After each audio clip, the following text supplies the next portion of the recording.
ዘማሪ ገብረ ዮሐንስ በመጨረሻም የቤትና የመኪናው ባለቤት ሆነን በአቶ ሳሙኤል ታፈሰ ስም እየተነገረ ያለው እውነት ምንድን ነው?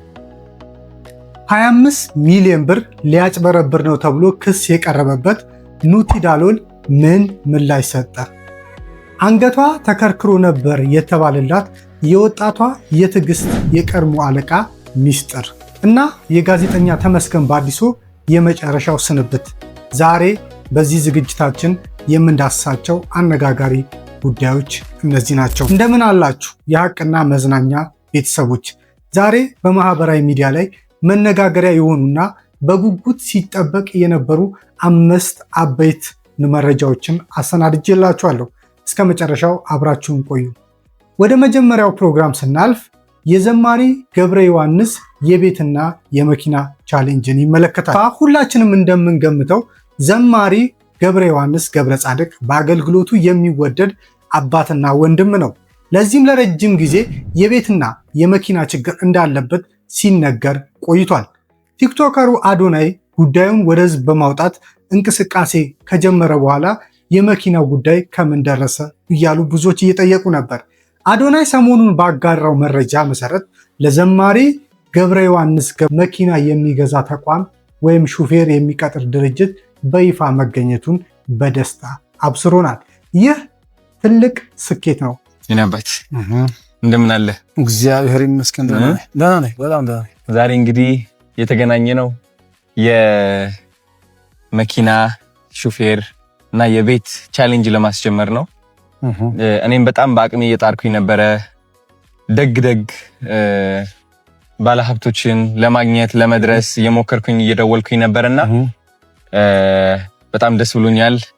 መኪናና ሹፌር የሚገዙ ካምፓኒ ተገኝተዋል።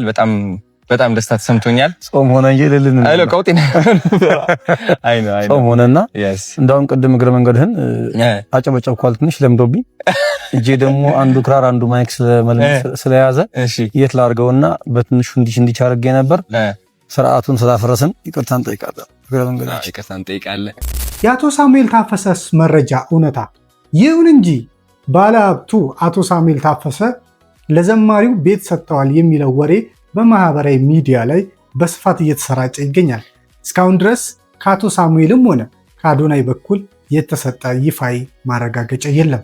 ጉዳዩ እንደ ተስፋ ሰጪ ጭምጭምታም ብንወስደውም ትክክለኛው መረጃ ግን ወደፊት በሚወጣበት ጊዜ ይዤላችሁ የምቀርብ ይሆናል። ሌላኛው ለዛሬ ያስኩላችሁ ሁለተኛው ጉዳይ በኑቲ ዳሎል ላይ የቀረበው ክስና የተሰጠው ምላሽን በተመለከተ ነው። በበጎ ተግባሩ የምናውቀው በዳሎል አካዳሚ ስልጠናዎችን ጭምር በስፋት የሚታወቀው ኑቲ ዳሎል ሰሞኑን ያልተጠበቀ ውንጀላ ቀርቦበታል። ክሱም ምን ይላል? አንድ ግለሰብ ባሰራጨው ቪዲዮ ላይ ኑቲ ስልጠና እሰጣለሁ በማለት ከ5000 ሰልጣኞች ላይ ከእያንዳንዳቸው ላይ 5000 ብር በመሰብሰብ ወደ 25 ሚሊዮን ብር ሊያጭበረብር ነው የሚል ወቀሳ ወይም ደግሞ ክስ ነው የቀረበበት። ኑቲም ለዚህ ጉዳይ ላይ በጣም ፈጣን ምላሽ ነው ለዚህ ወቀሳ የሰጠው።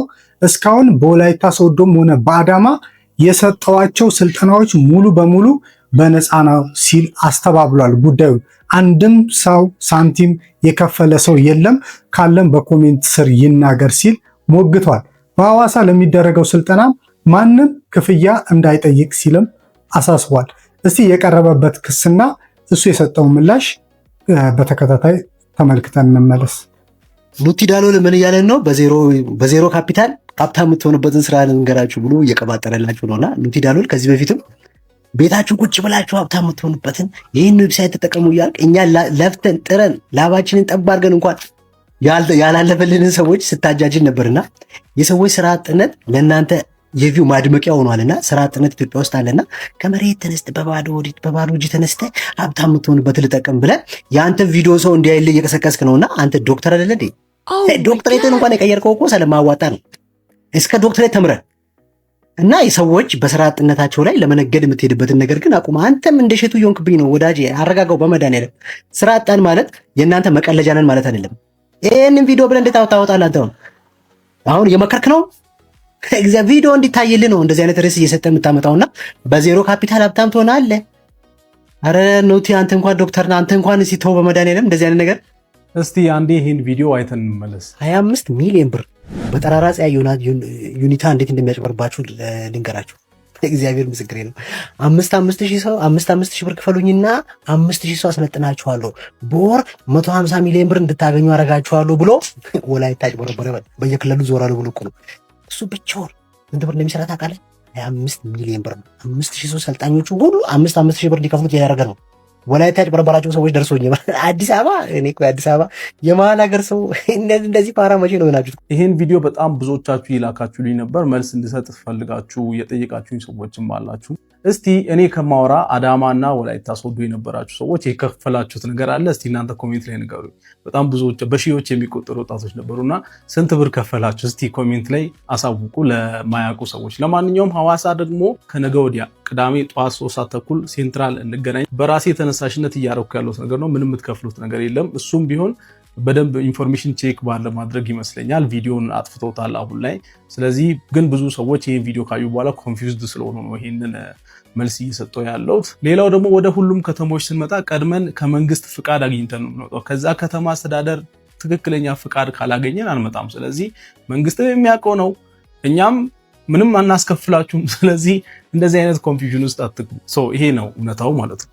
ለዛሬ ያስኩላችሁ ሶስተኛው መረጃ የወጣቷን የትዕግስት ታሪክ እና የቀድሞ አለቃዋን ምስክርነት ይመለከታል። በጋዜጠኛ መሰረት በዙ አማካኝነት ይፋ የሆነው የወጣቷ የትዕግስት አሳዛኝ ታሪክ አሁንም የብዙዎችን ልብ እየነካ ይገኛል።